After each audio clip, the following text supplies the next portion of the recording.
Gravação iniciada, presidente.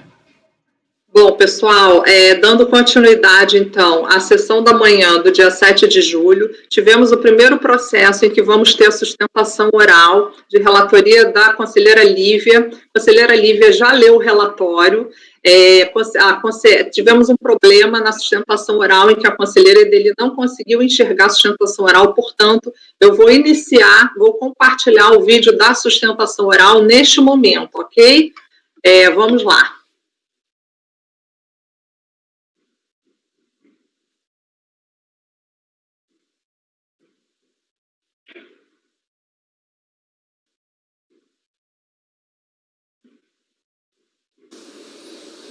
Senhor presidente, doutos conselheiros, conforme relatado, duas são as questões que a Procuradoria da Fazenda Nacional alega entendimentos divergentes do CARF.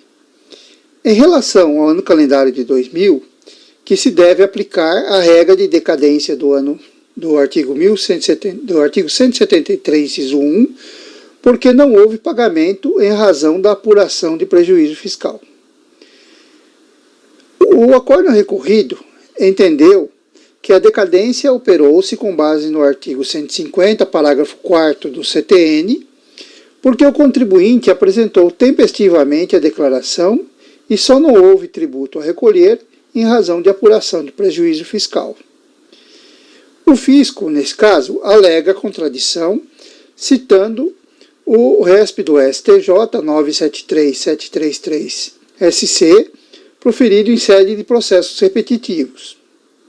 No entanto, o acórdão paradigma apresentado labuta em sentido contrário, pois o RESP citado é expresso em afirmar que nos tributos sujeitos à homologação se aplica a regra do artigo 173.1 do CTN, inexistindo a declaração prévia de débito. Ora, vejam, se o contribuinte declarou tempestivamente, mas não havia o que pagar, há que se aplicar a regra do artigo 150, parágrafo 4º, em atenção à mens legis da decisão acima citada, pois o contribuinte cumpriu com sua obrigação, ou seja, ele declarou corretamente o tributo e só não houve recolhimento porque não havia o que recolher em razão do prejuízo apurado. Ressalte-se que ainda que o acolhimento do recurso de divergência em relação a esse ponto descumpre frontalmente o artigo 62, inciso 2, a linha B, do regimento interno do CARF, considerando que o RESP 973733 Santa Catarina do STJ destaca expressamente a hipótese de não apresentação de declaração, e o acórdão recorrido fundou seu entendimento nessa decisão, entendendo que foi apresentada a declaração tempestivamente. Então veja, nesse caso, não poderia ser aceito o recurso de divergência, porque contradiz decisão em sede de processo repetitivo do STJ. Já em relação ao ano calendário de 2001, o RESP da PGFN foi recebido apenas em relação à conclusão do acórdão recorrido, alegando a decisão de admissibilidade que o acórdão recorrido entendeu pelo cancelamento do lançamento em razão da ausência de documento essencial, ao passo que o acórdão paradigma entendeu que a inobservância de formalidade legal geraria a nulidade por vício formal. Então, entendeu nesse caso a admissibilidade que um seria o cancelamento do débito e o outro a nulidade do lançamento. Ora, inicialmente entende a recorrida que não deveria ser admitido o recurso de divergência. Por quê? Primeiro, os acórdãos recorrido e paradigma tratam de matérias diversas. Um se refere a prejuízo fiscal, imposto de renda pessoa jurídica, e outro trata de notificação fiscal de lançamento de débito de contribuições previdenciárias. Então, são matérias diversas. A falha que gerou o cancelamento do lançamento do acórdão recorrido foi a ausência da demonstração da composição da base de cálculo do lançamento, com base no prejuízo fiscal apurado em 1996. Ao passo que a falha do acórdão paradigma é a ausência da fundamentação legal do arbitramento. Assim, claramente não se presta o acórdão paradigma como exemplificativo de divergência, porque ele trata de matéria totalmente diversa, que é a falta de fundamentação legal e não a falta de documento. Mesmo assim não fosse, é evidente que a nulidade no acórdão recorrido é de cunho material, pois ausente a demonstração da composição da base de cálculo do imposto lançado, enquanto que a nulidade apontada no acórdão paradigma é realmente de vício formal, pois o que omitiu-se foi a fundamentação legal das regras de arbitramento e não a sua base de cálculo. Do exposto, requer a recorrida seja mantido na íntegra a decisão recorrida, interpretando-se a divergência no sentido de reconhecer a decadência, mesmo que inexistente o pagamento, se tal não era devido, ou, alternativamente, não seja admitido o recurso de divergência por confrontar decisão do STJ em sede de processos repetitivos. Em relação ao segundo ponto, seja mantida a decisão recorrida, não se admitindo o recurso de divergência, por não se prestar o acórdão paradigma, paradigma como exemplificativo de divergência. Ou então, alternativamente, resolvida a lide para reconhecer que a nulidade apontada no acórdão recorrido é de direito material, ao passo que a nulidade apontada no acórdão paradigma é de direito formal. E aí resolver a divergência em favor do acórdão recorrido. É o que se requer aos nobres conselheiros. Obrigado.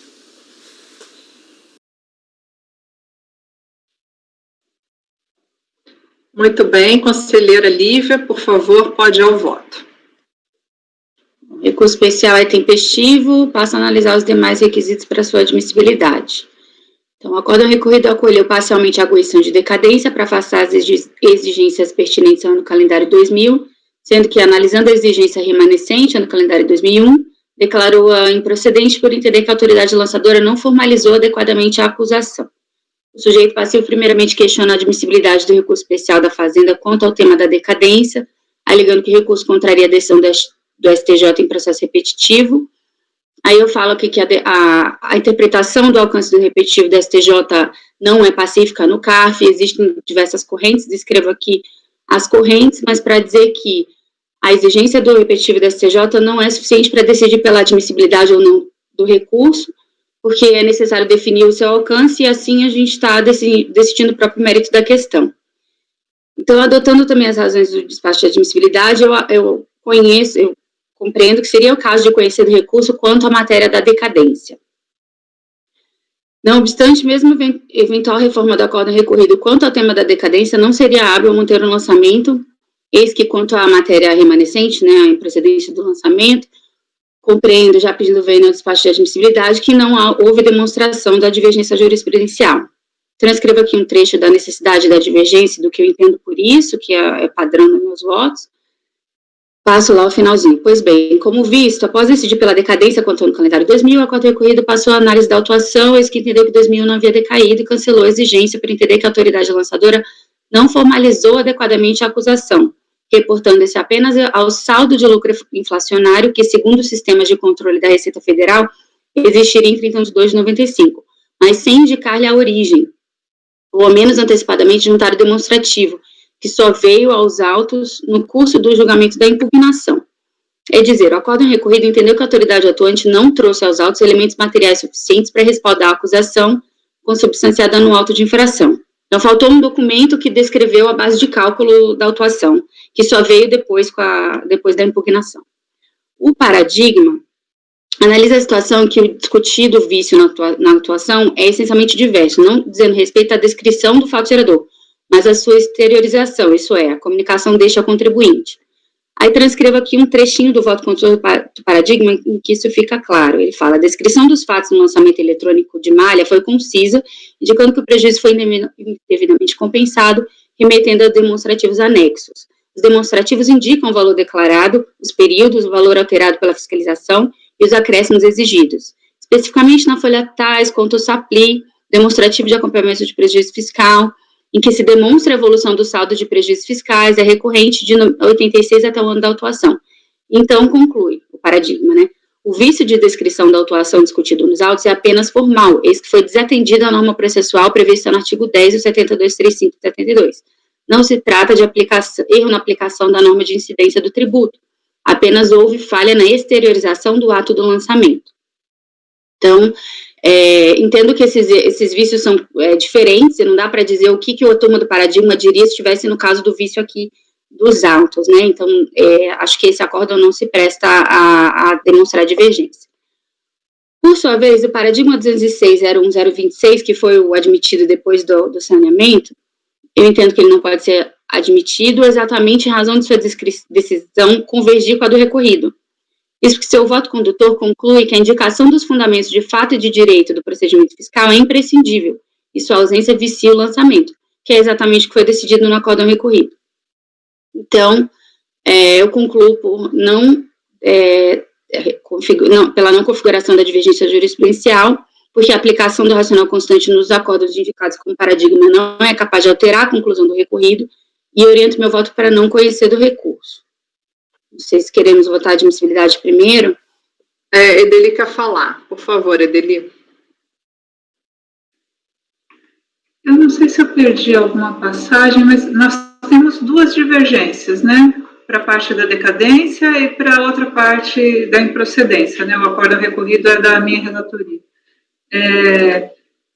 Me pareceu, pelos seus argumentos, que você admitiria divergência quanto à decadência, mas não admitiria em relação à segunda parte. E aí a sua conclusão é por não conhecer o recurso. Eu também chegaria a essa conclusão, mas eu não estou vendo o link aqui na sua argumentação para a razão de não conhecer do recurso especial em relação à decadência.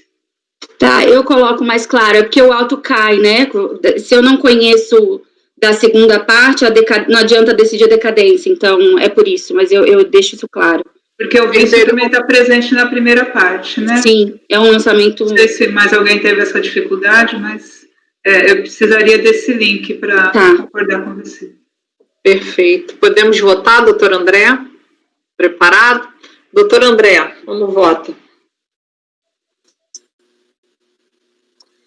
Eu vou abrir divergência, senhor presidente. Em relação à decadência, me parece aqui claro a divergência, tá? E aí, nesse caso aqui, acompanho a relatora.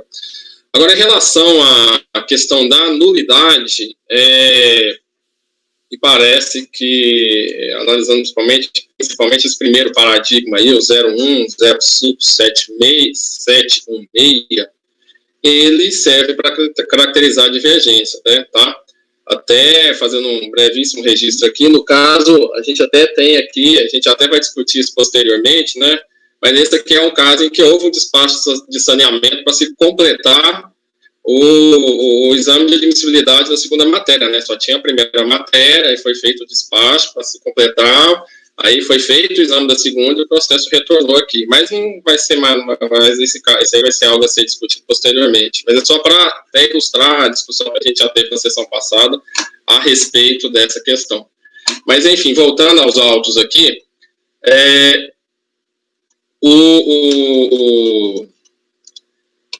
a decisão recorrida, ela compreende que não foram disponibilizadas à parte a documentação suficiente para que a acusação fiscal pudesse ser lastreada. No caso ali, aquele saldo inicial, né, do lucro inflacionário, para que o ponto de partida ali, para que aí você pudesse fazer a apuração das realizações mínimas ali, que são objeto da autuação, tá? E no caso ali, de fato, pelo menos não constam nos autos aquele extrato, o extrato do SAPLI, que você tem ali todo um histórico, né, dos anos anteriores até o ano base, a partir do qual você consta-se essa base de cálculo, que seria o ponto de partida ali da exigência de realização mínima ali do lucro inflacionário, tá? Realmente não consta isso. Contudo, aí até tentando visualizando o litígio como um todo aqui, na decisão da DRJ, decisão de primeira instância, a decisão de primeira instância até coloca assim, olha, apesar de não constar especificamente esse documento seria prescindível. Por quê? Porque esse extrato que se exigiria aí, do qual a contribuinte exige, para poder ter aí acesso ali, essa base inicial de cálculo ali do lucro inflacionário, esse extrato, na realidade, esse valor, ele é extraído de declarações encaminhadas pela própria pessoa jurídica. A própria pessoa jurídica que encaminha, até na linha... Doutor André, está picotando sua fala. Peço só que o senhor repetir essa última frase.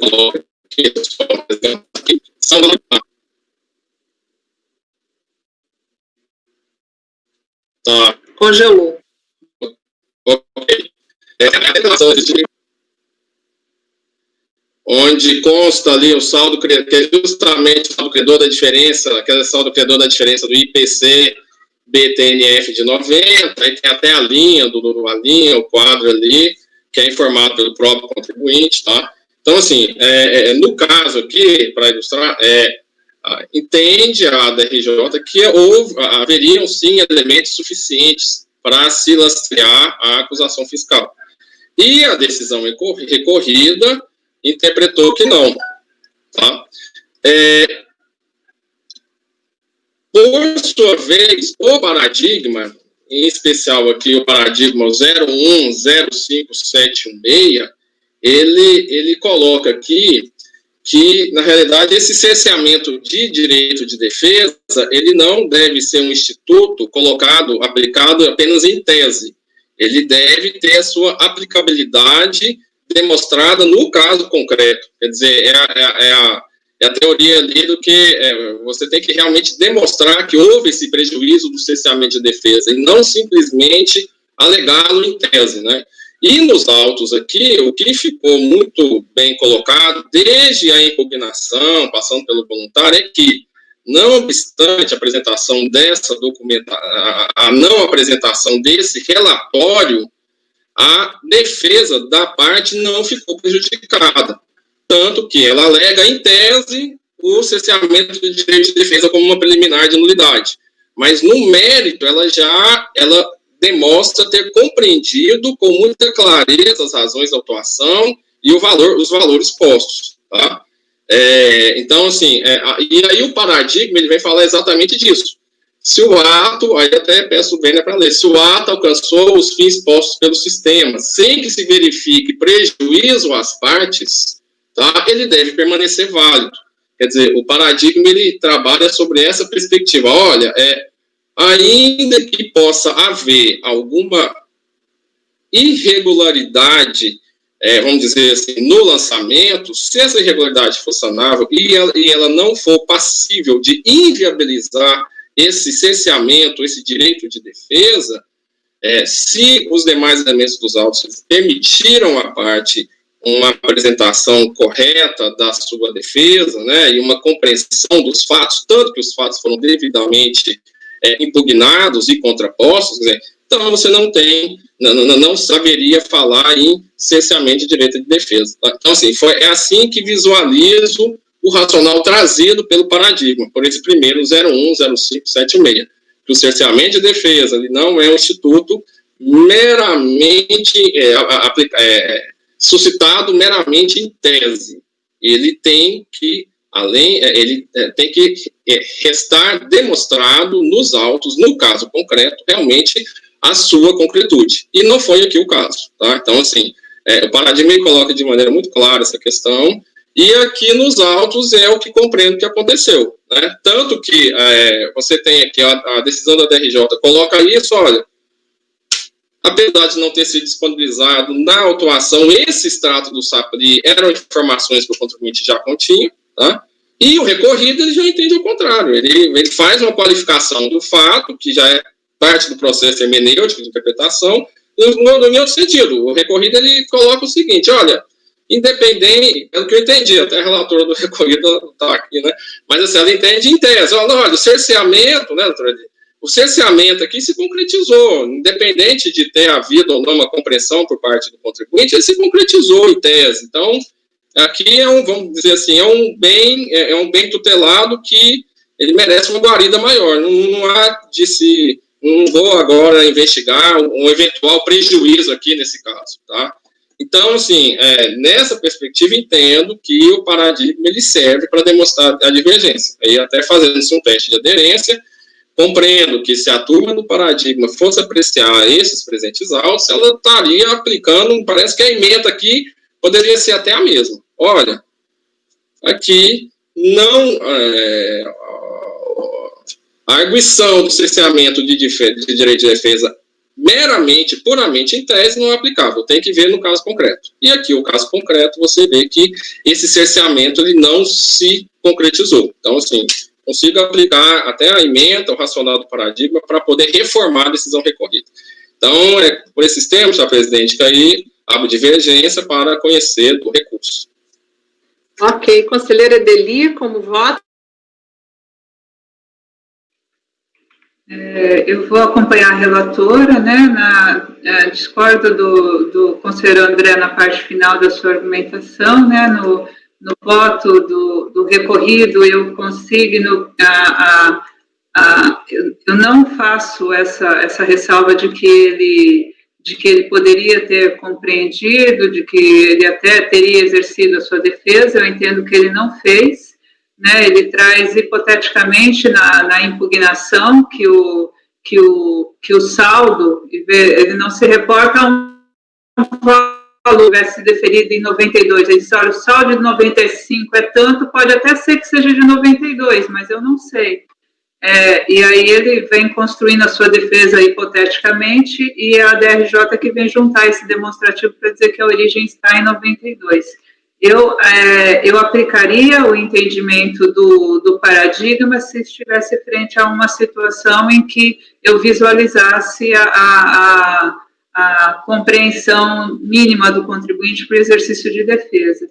Por isso que eu acompanho a relatora, nesse caso aqui, pela forma como eu expus o meu voto no recorrido, e retomando agora os autos, né, porque isso aqui faz quase 10 anos, e retomando os autos aqui, eu reafirmo a minha conclusão de que houve cerceamento de defesa por falta da juntada desse documento, e que a situação fática, sim, se me apresenta distinta do paradigma como destacado pela relatora, por isso eu acompanho. Ok. Conselheira Amélia, como vota? Eu acompanho a relatora. Conselheira Viviane? Acompanho a relatora com as conclusões, observações da conselheira Edeli. Eu concordo, acompanho a relatora. Conselheiro Toselli? Eu acompanho a relatora, presidente. Conselheiro Caio? Com a relatora, presidente. Bom, eu também acompanho a relatora. Então, foi não conhecimento por maioria, vencido o conselheiro André, ok? Vamos passar para o número 11 da pauta. Sapopema. O processo já está na pasta da minha relatoria, tem sustentação oral.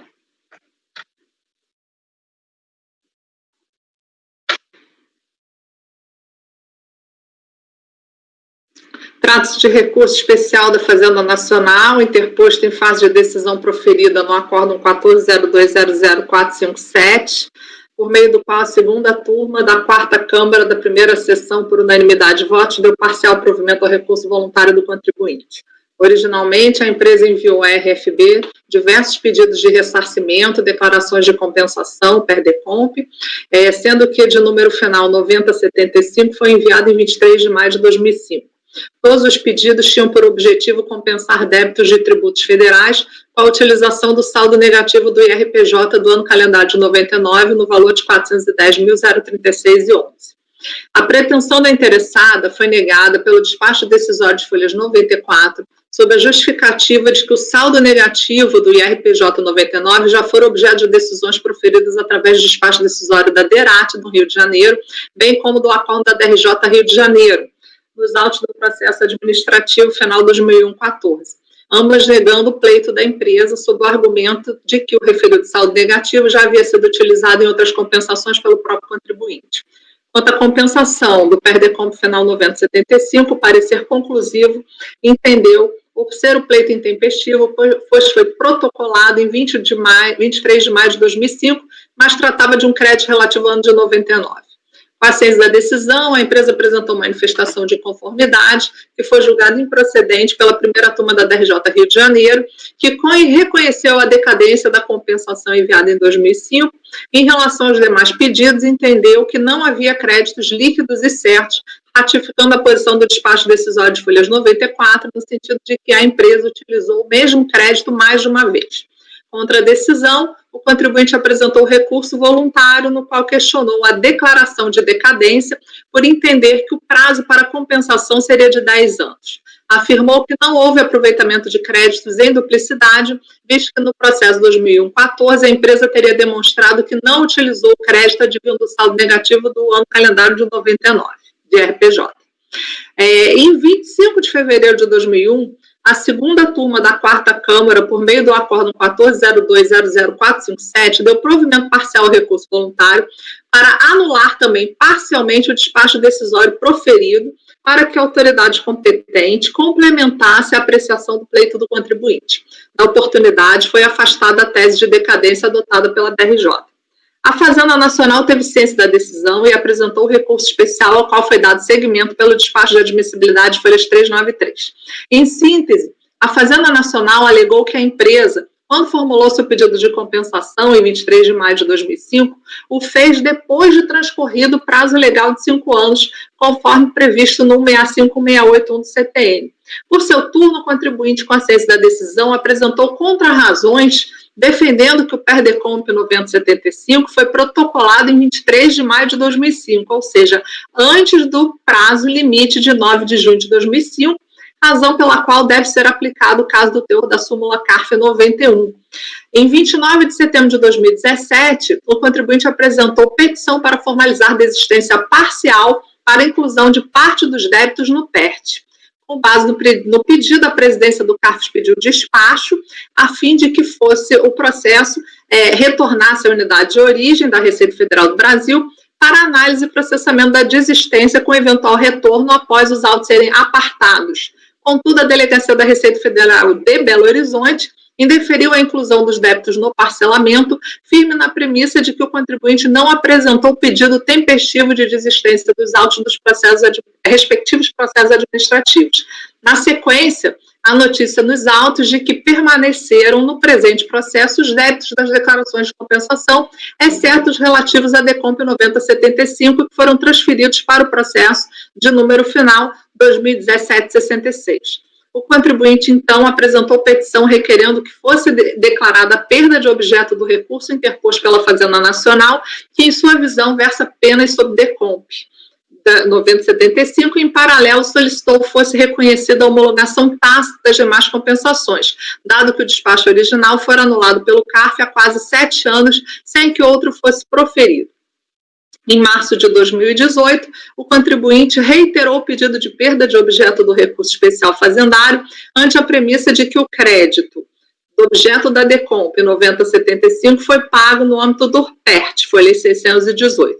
Em novembro de 2018, foi protocolizado novo pedido de segregação dos débitos referentes à citada DECOMP para possibilitar sua inclusão parcial no PERT. A presidência da primeira Câmara Superior de Recursos Fiscais devolveu o processo à origem para apreciação dos pedidos formulados. Mais uma vez, o contribuinte atravessou petição no sentido de que o recurso fazendário perdera o objeto e que deveria ser declarada a homologação tácita dos demais pedidos de compensação. Na oportunidade, também juntou documentos. O relatório. Vou colocar a sustentação oral aqui, senhores.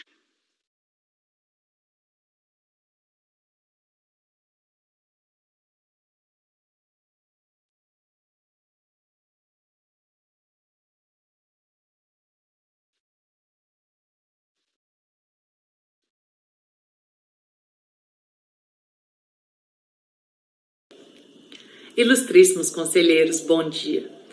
Está em julgamento um recurso especial fazendário interposto contra um acórdão do CARF que foi favorável ao contribuinte. O acórdão reconheceu que o contribuinte pleiteou tempestivamente o seu direito creditório em um pedido de compensação específico. O processo em si abrangia a análise de 6 pedidos de compensação diferentes, mas apenas um desses pedidos de compensação tinha essa questão da tempestividade, portanto, apenas um desses pedidos de compensação é que é o objeto do recurso especial analisado. Os outros 5 pedidos de compensação tiveram um outro desfecho diferente, que eu vou esclarecer adiante. Portanto, o recurso especial, abrangindo apenas esse único pedido de compensação, levou com que o contribuinte decidisse quitar todos os débitos desse pedido de compensação, mesmo tendo um acórdão favorável, no PERT, para encerrar de vez esse contencioso administrativo, ou seja, para levar à perda do objeto do recurso especial fazendário. Portanto, senhores, não há necessidade de analisar com maior profundidade o recurso especial fazendário, devendo reconhecer apenas a perda do objeto em razão do pagamento do débito por ele abarcado. Mesmo assim, se os senhores entenderem que há necessidade de analisar o mérito, eu peço para que seja negado o provimento ao recurso fazendário pelos exatos fundamentos já constantes do acórdão recorrido, que é irretocável. Com relação aos outros 5 pedidos de compensação, a situação deles é um pouco diferente. Houve um acórdão do CARF anulando o despacho decisório que decidiu por não homologar esses pedidos de compensação. O CARF, em 2011, há quase 10 anos, anulou o despacho decisório para que outro fosse proferido pela Receita Federal, analisando adequadamente a documentação pertinente e as alegações relativas a esse crédito. Essa anulação ocorreu em 2011, só que até hoje, quase 10 anos depois, nenhum outro despacho decisório foi proferido. Lembrando, senhores, que esses 5 pedidos de compensação não eram objeto do recurso especial, então eles estavam aguardando apenas um novo despacho decisório por parte da Receita Federal. Diante de tanta demora para proferir um novo despacho decisório, houve a homologação tácita desses pedidos de compensação, pois a anulação do despacho decisório foi feita em 2011 e até o momento nenhum outro despacho foi proferido. Além disso, houve a homologação expressa desses pedidos de compensação, mas isso aconteceu em um outro processo relacionado, que é o processo de final 2001-14. Tudo isso está devidamente demonstrado pelo contribuinte em uma petição, nesses autos, de folhas 582 a 604, em que ele pede a aplicação da teoria da causa madura para que, em vez dos autos serem remetidos para a origem, ele seja devolvido para a Câmara de Origem do CARF, para que ele analise os documentos e verifique tanto a homologação tácita quanto a homologação expressa ocorrida no processo de final 2001-14. Tudo isso está muito bem comprovado, didaticamente colocado, demonstrando que não há necessidade de prolongar nesse contencioso administrativo desnecessariamente. Todos os outros processos no entorno já foram devidamente resolvidos. Essa discussão já está praticamente solucionada. Falta apenas essa chancela de que ou houve a homologação tácita ou houve a homologação expressa, conforme já demonstrado. Então, eu peço que os senhores determinem o retorno dos autos à turma de origem para que seja analisada essa petição de folhas 582 a 604, ainda pendente de análise, solucionando-se essa questão ou da homologação tácita ou da homologação expressa pelo próprio CARF. São essas as minhas considerações. Muito obrigada pela atenção e tenham todos um ótimo dia.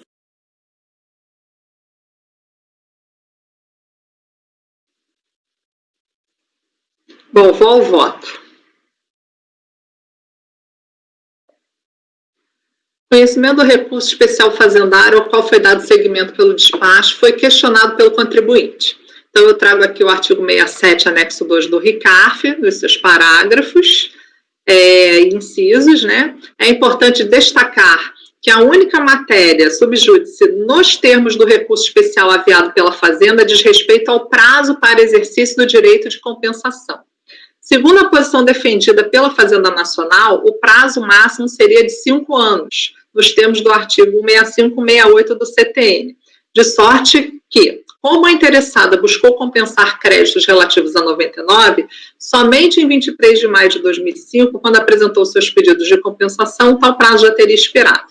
Contudo, verifica-se que, em sentido contrário, a tese defendida, este Conselho já pacificou a matéria, conforme se depreende do teor da súmula CARF 91, ao pedido de restituição pleiteado administrativamente antes do 29 de junho de 2005, no caso de tributo sujeito a lançamento por homologação, aplica-se o prazo prescricional de 10 anos contado do fato gerador.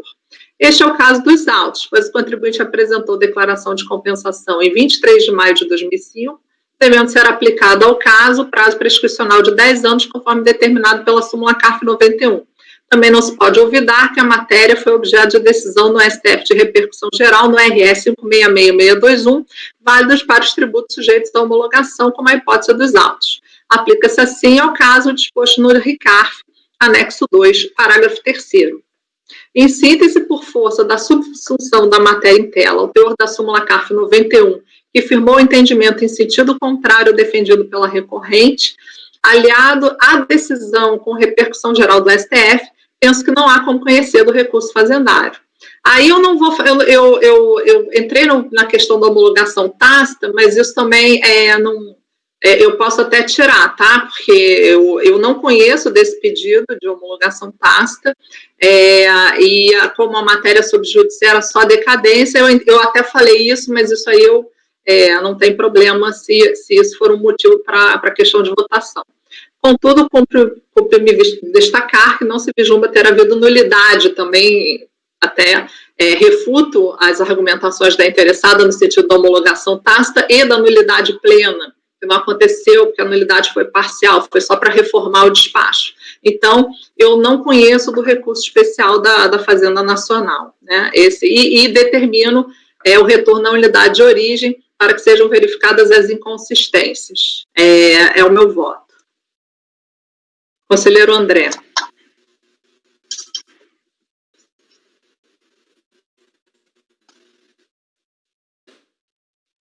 Sem microfone.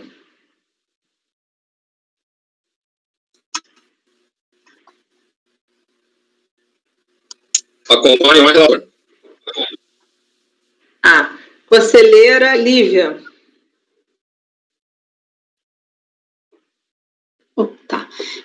Até a gente vai ter essa discussão também. Eu tenho alguns casos de PERT e que eu até tive essa dúvida, agora eu acabei de me resolver aqui na minha cabeça. Que se eu analiso o conhecimento no caso de desistência do contribuinte de recurso da Fazenda, porque se o contribuinte desistiu, o recurso da Fazenda no mérito vai ser procedente pelo 78 do RICARF, né? Mas no seu caso, a gente não consegue nem conhecer exatamente por causa da súmula. Então, no seu caso, não conhece. Nos meus, a gente vai decidir depois, tá? Pensando alto aqui, acompanha o relatório. Não sei se conseguiram entender o dilema, mas acho que nos meus casos a gente vai falar. Tá. Conselheira Edeli. Eu só sugeriria, Andréia, que com a negativa do conhecimento, o processo tivesse um encaminhamento determinado no acórdão recorrido, né? Qualquer outra providência, eu acho que extrapola a nossa competência. Deixa eu só certificar aqui dele, só porque o acórdão recorrido era para que a autoridade administrativa complemente a apreciação do pleito do contribuinte, né? Então, você fala em inconsistências, né? Só nessa complementação aqui que você está falando, né? Devem retornar à unidade de origem, ponto. Termino aqui, tá? Mas conforme acórdão recorrido. Eu acho que essa é a consequência direta do não conhecimento. Ok. Né? Então, com a relatora. Só um minutinho, já consertei, pronto. Conselheira Amélia, como vota? Com a relatora. Conselheira Viviane.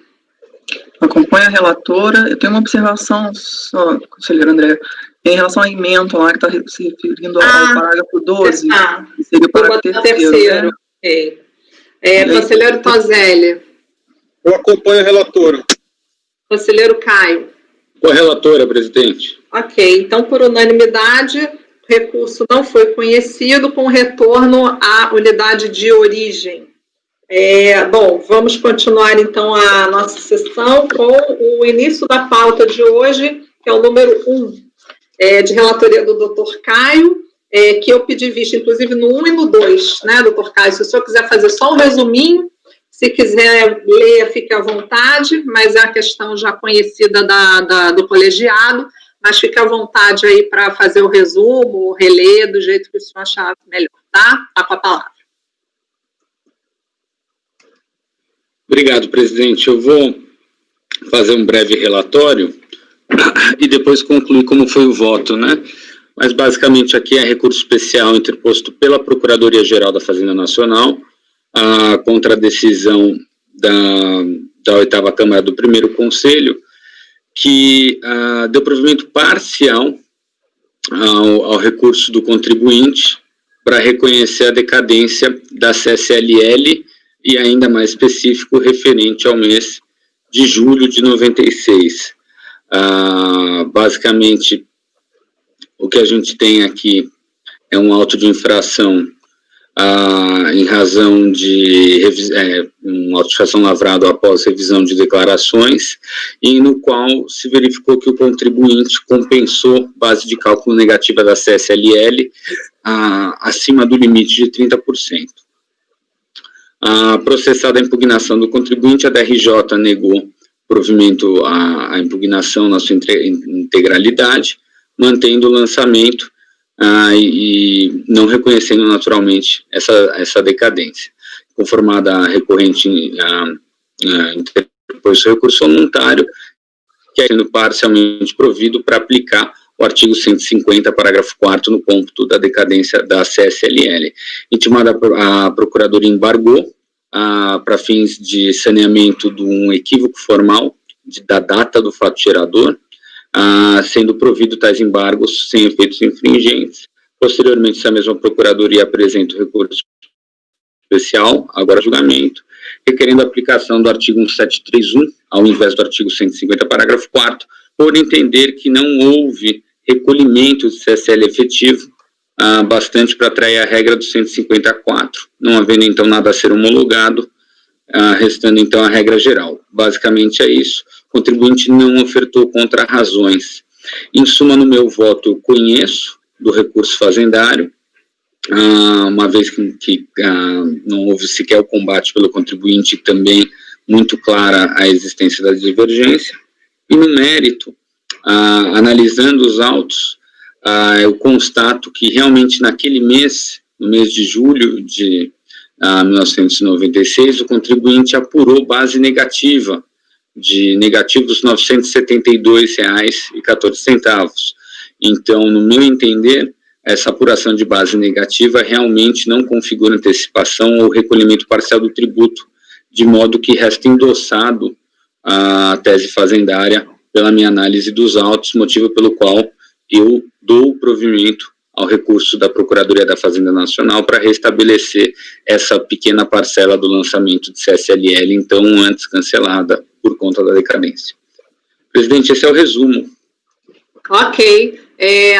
Já tinha havido a votação na última sessão, mas eu vou dar uma repassada para ver se os conselheiros mantêm os seus votos. Conselheiro André.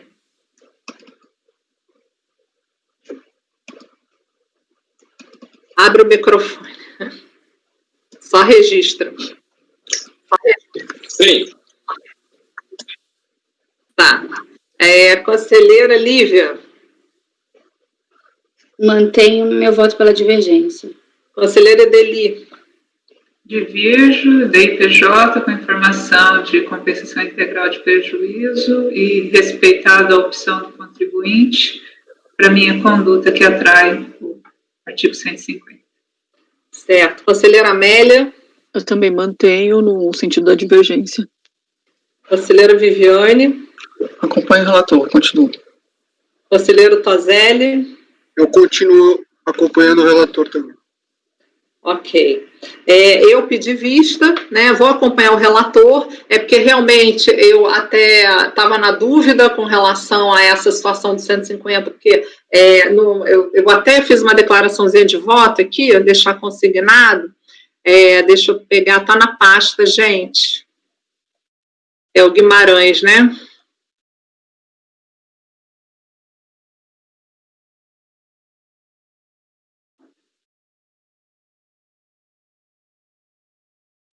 Então, é o seguinte, eu tinha votado no acórdão 9101.004.790, e aí eu vim trazendo todo o histórico da DIRPJ, de quando isso deixou de ser confissão de dívida, né, das datas efetivas, que era o caso dos autos, e no caso do processo de relatoria do Dr. Caio, nesse Guimarães, a questão realmente é diversa da que eu tinha feito, porque, no meu caso, os 6 primeiros meses estavam zerados nas estimativas de CSLL, sendo que os outros 6 meses havia recolhimento, mesmo que o saldo no final tenha sido integralmente compensado.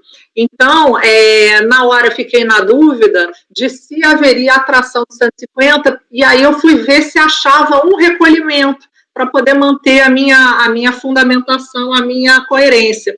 Mas, realmente, não tem nada nos autos que me infirme ter havido recolhimento nesse caso, porque, independente, eu divirjo aí um pouco da questão da confissão de dívida, que pode a declaração estar zerada, eu parto do pressuposto que deve haver o recolhimento. Portanto, conselheiro Caio, eu lhe acompanho no artigo, nesse caso, no marco decadencial do 1731, tá? Então, por maioria, né, foi dado provimento, vencidas as conselheiras Lívia, Edeli e Amélia, certo? Ok? Então, vamos passar para o Lemar. É o segundo da pauta. Pode falar, Lívia, pode falar. Declaração de voto sua, né, nesse... Eu até fiz a declaração de voto, mas eu não... Não vai colocar, tá? Não, só para questionar. Eu não queria colocar, não, mas só para constar aqui para o colegiado, tá? A minha razão da vista, ok? Passar para o Lemar, Caio, por favor. Perfeito, presidente. Só estou aqui ajeitando, até por conta das gravações. Preciso acertar aqui.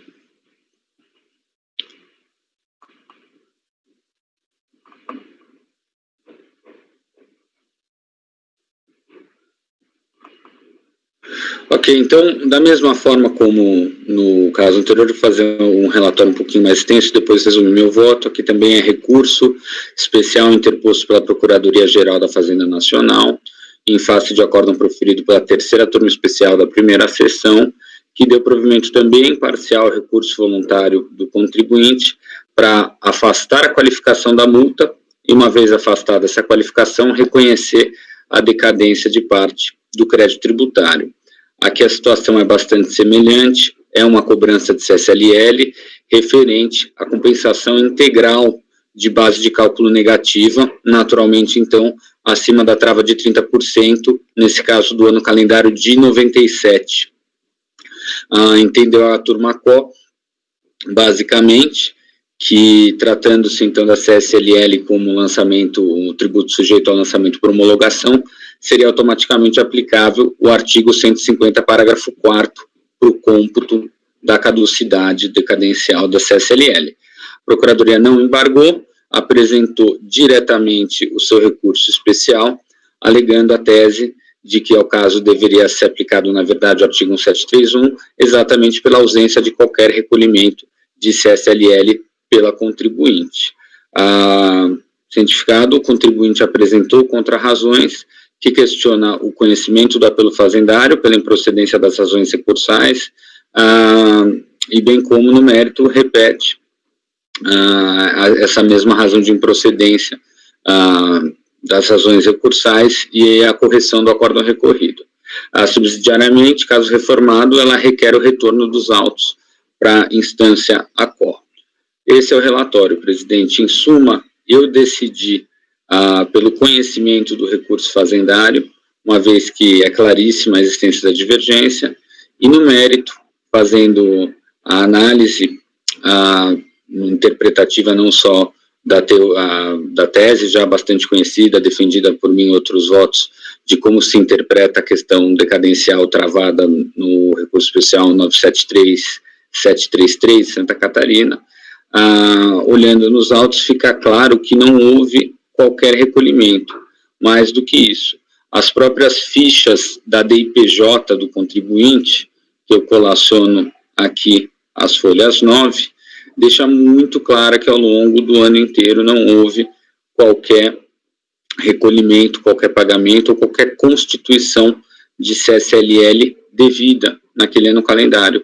E ao final do período, pegou-se toda a base negativa acumulada e procedeu-se à compensação integral. Então, exatamente por esse motivo, mais uma vez, detectando a ausência de pagamentos, antecipações ou constituição de CSLL no ano calendário de 97, eu estou dando provimento ao recurso. O André saiu, a gente vai ter que interromper. Espera aí. Posso cortar a gravação? Só um minuto, ele voltou. Ok. Pode continuar, Caio. Então, um pouco antes do doutor André, para não haver nenhum prejuízo, eu estava dizendo, posto isso, uma vez que eu não detectei pagamento, antecipações, retenções ou constituição de qualquer valor de CSLL devido no ano calendário de 1997, eu dou o provimento ao recurso fazendário reconhecendo a correção da aplicação do artigo 173, inciso 1º. É isso, presidente. Ok, doutor Caio, obrigada. Conselheiro André, mantém o voto?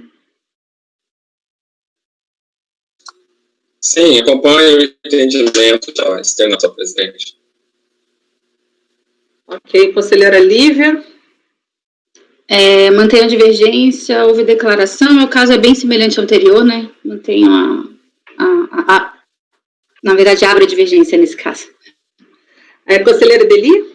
Eu só estou em dúvida aqui quanto ao retorno. Eu vou divergir, né? Mas só para colocar em debate, o voto do Caio, nesse caso, é dar provimento, restabelecendo com retorno à turma ordinária. Tem marcada? Pode responder, doutor Caio. Estava com F8 apertado. Eu entendo aqui que a questão de se existe ou não, existiram outras alegações no recurso voluntário. Então, acho que automaticamente, a partir do momento que não é só decadência, é objetiva a necessidade do retorno, e aí poderia até a turma ordinária chegar à conclusão de que não existe matéria efetiva, mas uma vez que existe outras alegações e pedido mais abrangente do que a declaração da decadência, que por sua vez restou prejudicado naquele julgamento, eu entendo que nesse caso é necessário o retorno. Eu só estou achando esquisito, se era só ano calendário 97 e ele afastou a qualificação, reconheceu a decadência, foi de parte do crédito, não foi de tudo, não era só no calendário 97, desculpa, só porque eu não consegui chegar no processo ainda. Claro. Porque se houve, no caso anterior, eu acho que era questão de parte, então os argumentos de mérito acabam sendo apreciados em relação a outra parte do crédito. A gente se assemelha ao primeiro caso que a Lívia relatou. É por isso que eu estou com essa dúvida se há necessidade no retorno. No anterior me pareceu que não, nesse aqui eu estou em dúvida se há necessidade. Só me dá um segundo, eu estou com o microfone aberto, né? Como eu efetivamente fiz esse voto há alguns meses, obviamente eu confio na minha conclusão, né, por presunção. Eu vou só dar uma conferida aqui, deixa eu ver a minuta do voluntário.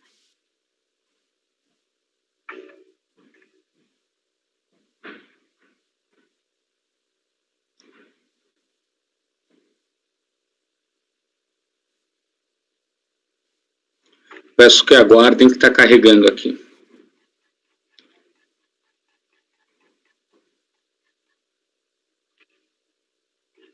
Tranquilo.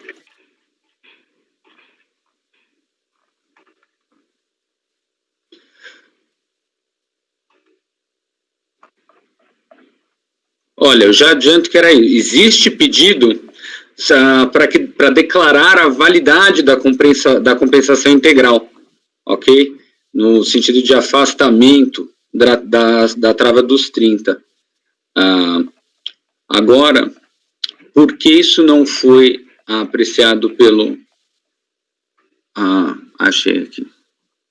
Minha dúvida é só essa normalidade de provimento parcial do recurso. Então, na verdade, aí está corretíssimo. A falha foi minha, foi provimento integral a recurso. Então, foi isso. Está errado no relatório. Foi provimento integral ao recurso. Então, naturalmente, ficou prejudicado as outras alegações. Ok. Então, muito obrigado. A falha é só no relatório, inclusive. Ok. Eu falo parcial, mas foi integral. Ok.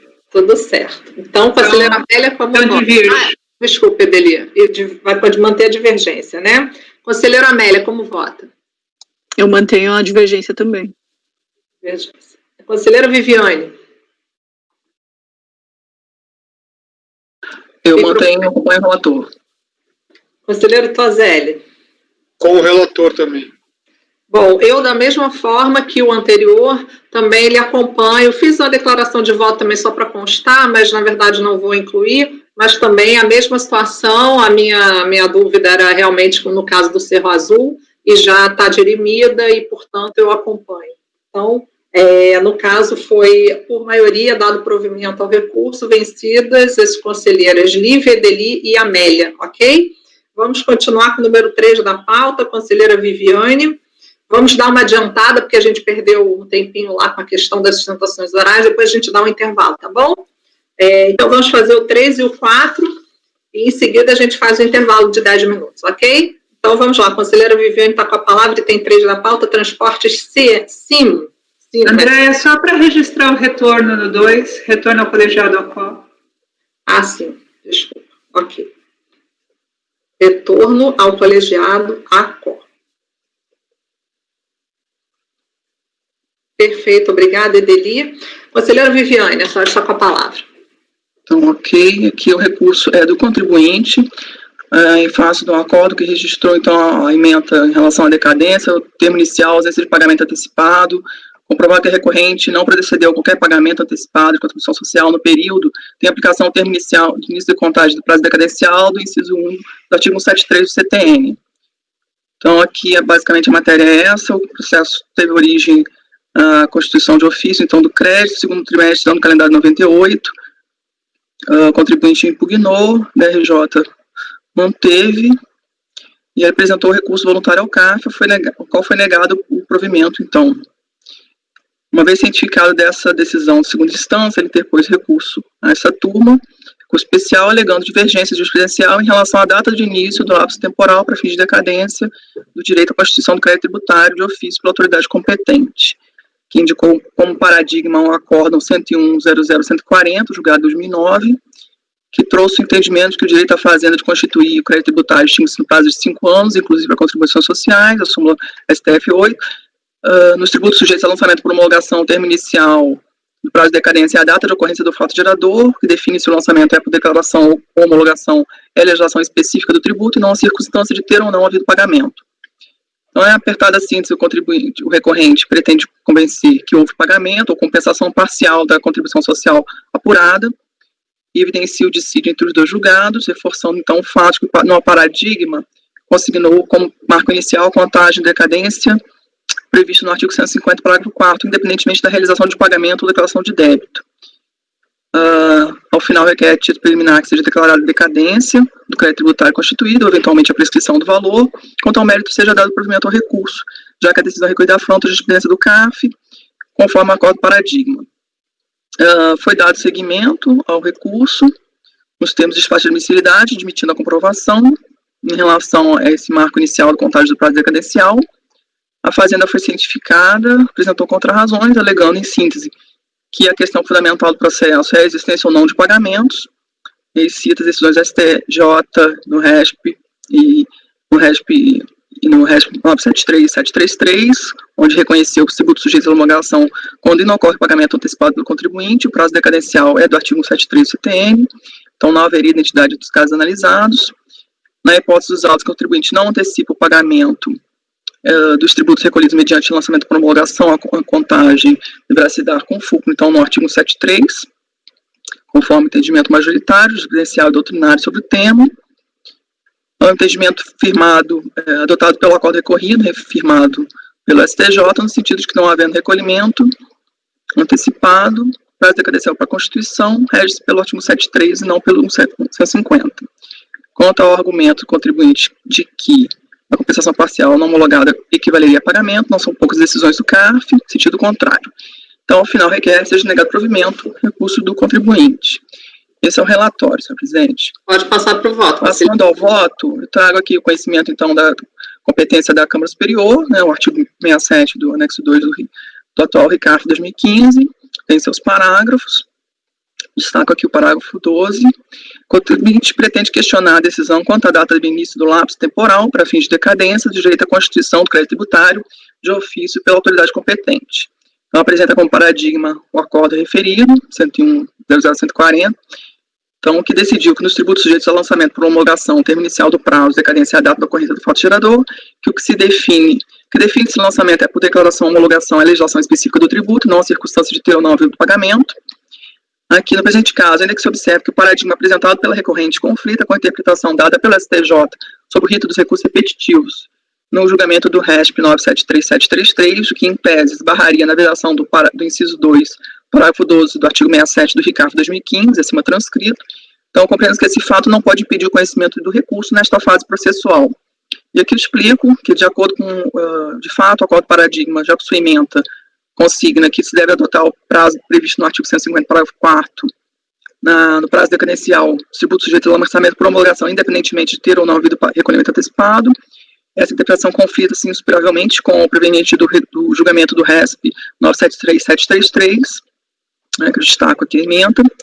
Ocorre que o recurso especial foi admitido pelo despacho do presidente da Câmara recorrida. Aqui falta 2 análises dos pressupostos recursais previstos no artigo 67 do anterior regime interno do CARF, aprovado pela portaria 256 de 2009, vigente à época, que dispunha de modo distinto quanto aos requisitos de admissibilidade de recurso especial, que eu trago o texto do 67 do anterior regimento interno. Como se vê, inexistia essa norma prevista no parágrafo 12 do atual RICARF 2015. Então, assim, não se pode dizer que teria havido descumprimento de um dos requisitos de admissibilidade do recurso especial por contrariar o entendimento do STJ em recurso repetitivo na data da análise da admissibilidade do recurso especial. Tampouco se pode, por simplesmente, aplicar a norma vigente atualmente de forma retroativa, visando alcançar uma fase processual anterior já superada, diante da regra Tempus Regit Actum, que orienta a interpretação das normas processuais. Restaria aplicar a norma atual como impeditiva do conhecimento recursal, aqui entre aspas, sobre o fundamento de que se equiparam os termos conhecimento e admissibilidade previstos no regimento interno do CARF, entendimento com o qual não concordo. Então, é importante referir que registrei meu entendimento quanto à não aplicação do parágrafo 12 do artigo 67 do CARF 2015, por parte desta turma da Câmara Superior, quando na análise do cumprimento dos requisitos para conhecimento do recurso especial, considerar que a norma ali prevista aplica-se somente na fase de admissibilidade recursal, de competência do presidente da Câmara. Então, ao elaborar o voto que acabou restando vencido no acordo 9101004791, aqui eu transcrevo uma parte do racional desenvolvido na oportunidade, que se adequa ao presente caso, tomando a liberdade de transcrever, então, aqui o trecho, do conhecimento dos senhores, trago a fundamentação nesse mesmo sentido. Também aqui entendo que no presente caso não se pode admitir a aplicação da regra retroativa do parágrafo 12 do artigo 67 para impedir o conhecimento do recurso especial do contribuinte neste momento, uma vez que a norma não era vigente à época do exame de admissibilidade do recurso, não podendo ser aplicada de forma retroativa em relação à fase processual já superada, considerar incorreta a sua admissibilidade, e a norma atual não se aplica no momento que antecede o julgamento do recurso especial, quando se analisa se o recurso está apto a ser julgado pela Câmara Superior, por serem distintos os termos admissibilidade e conhecimento, previstos no regimento interno do CARF. Então, de outro lado, também nesse caso, sem prejuízo de tudo exposto, compreende-se que a competência da Câmara Superior para apreciar se o recurso especial pode ser conhecido, ou seja, se está demonstrada a divergência presidencial com vistas a atrair a competência da Câmara Superior, deve ser reconhecida de forma ampla, uma vez cumpridos os requisitos formais de admissibilidade em momento precedente, né? Neste passo, destaque-se que o conhecimento recursal implica, por certo, no reexame da comprovação de divergência, uma vez que compete à Câmara Superior, por suas turmas, julgar o recurso especial interposto contra a decisão que tem a legislação tributária e interpretação divergente, que é o caput do 67 do RICAF. Então, assim, a efetiva comprovação da divergência pode e deve ser oferida nesta fase de conhecimento do recurso por parte do colegiado. Verifica-se enquanto o acordo recorrido decidiu que, uma vez comprovado que a recorrente não procedeu qualquer pagamento antecipado da contribuição social no período tem aplicação o termo de início da contagem do prazo da credencial do inciso 1 do artigo 173 do CTN, o paradigma consignou que, nos tributos sujeitos ao lançamento por homologação, o termo inicial do prazo de decadência é a data ocorrência do fato gerador, independentemente de ter havido ou não pagamento. Logo, não merece reparos o despacho de admissibilidade, admitindo a comprovação da divergência jurisprudencial em relação ao marco inicial para a contagem do prazo decadencial para a constituição de ofício do crédito tributário nos lançamentos sujeitos à homologação, sem pagamento antecipado da exação. Então, nesse sentido, todo exposto, volto a conhecer o recurso especial deposto pelo contribuinte. E, presidente, não sei se paramos aqui. Não, pode continuar. Alguém quer falar alguma coisa? Ou a Viviane pode passar para o voto? Então, pode passar para o voto, conselheiro. Ok.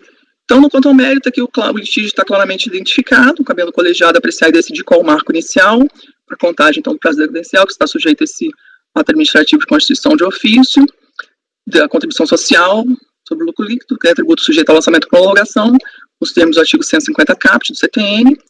E aí eu trago a decisão do STJ, no repetitivo 973733, destacando aqui essa parte do prazo quinquenal, contra o primeiro dia do exercício seguinte, aquele que o lançamento poderia ter sido efetuado, nos casos que a lei não prevê o pagamento antecipado da exação, quando a desfeita de previsão legal mesmo não ocorre, sem constatação de dolo, fraude ou simulação, o contribuinte inexistindo declaração prévia do débito. Então, sedimentando, portanto, o entendimento de que a aplicação para a contagem do prazo decadencial do tributo sujeito ao lançamento por homologação segue o previsto no artigo 731, desde que não tenha havido pagamento, mesmo não pago, o valor devido não ter sido declarado. Os presentes autos não houve pagamento, tampouco houve qualquer valor declarado conforme extraída de PJ apresentada, folha 19, conforme destaca o voto condutor do acordo recorrido. Então, aqui o trecho: não resultou comprovado que o recorrente tenha procedido a qualquer pagamento antecipado, segundo trimestre de 2098, por esse motivo não tem aplicação o termo inicial da contagem do prazo decadencial do 173. Em suma, não houve pagamento, declaração do valor devido, inserindo esse caso concreto na condição atrativa do 173. O recorrente lança a mão do argumento de que não se trata de lançamento por falta de recolhimento de contribuição, mas decorrente de compensação indevida. Aduz também que a compensação é a forma de extinção do crédito tributário, como tal representaria pagamento, devendo se aplicar, portanto, o prazo previsto no 150, parágrafo 4º, que é fazer crer ainda que o valor está declarado do CTF, mas não apresenta nos autos. Sem razão contribuinte. Primeiro, não houve compensação de contribuição social apurada e devida com eventual crédito de titularidade, como se verifica na de PJ apresentada, folha 19. De toda sorte, a linha corrente de que entende que a compensação de base de cálculo negativa da contribuição social não é a compensação enquanto forma de quitação parcial, mas pertence à própria formação da base de cálculo do tributo devido, como julgado a unanimidade no acórdão 9101-002081, janeiro de 2015, trago a emenda aqui. Nesse mesmo sentido, restei vencida, então, no acórdão 9101-004212, julgado em junho de 2019, o marido colegiado decidiu nos termos da seguinte emenda, aí que trago a questão da extinção do crédito com utilização de saldo negativo, atração da regra 150, parágrafo 4º do CTN, né? Então, o que traz o entendimento de que o saldo negativo de períodos anteriores para extinção do débito superveniente produz efeito semelhante ao do pagamento para fins de atração desse artigo.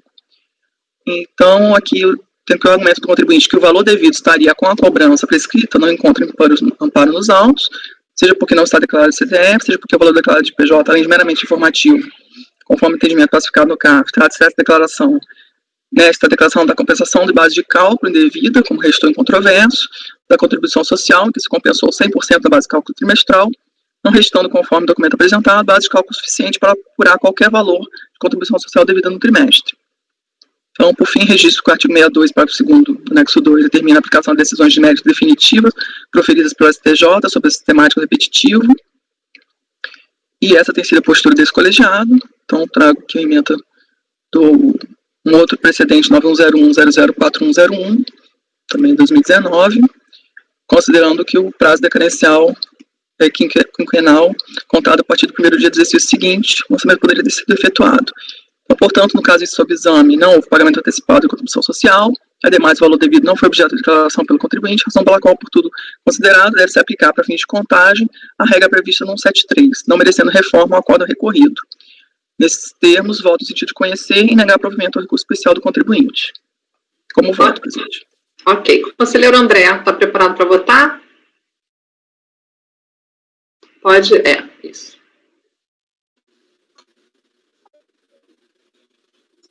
Pois bem, eu acompanharia a relatório na integralidade, mas eu queria só um esclarecimento, por gentileza, porque aqui eu concordo quando a relatora fala em relação ao aproveitamento, né, dos prejuízos fiscais, né, de que isso aí seria uma forma de extinção, e sim, você está ali fazendo a operação da base de cálculo, acho que até aí está perfeito, e aí essa situação não se equipararia aí as hipóteses previstas ali para se atrair a contagem no prazo decadencial para os 150 do CTN, né, pagamento, né, confissão de dívida, tá?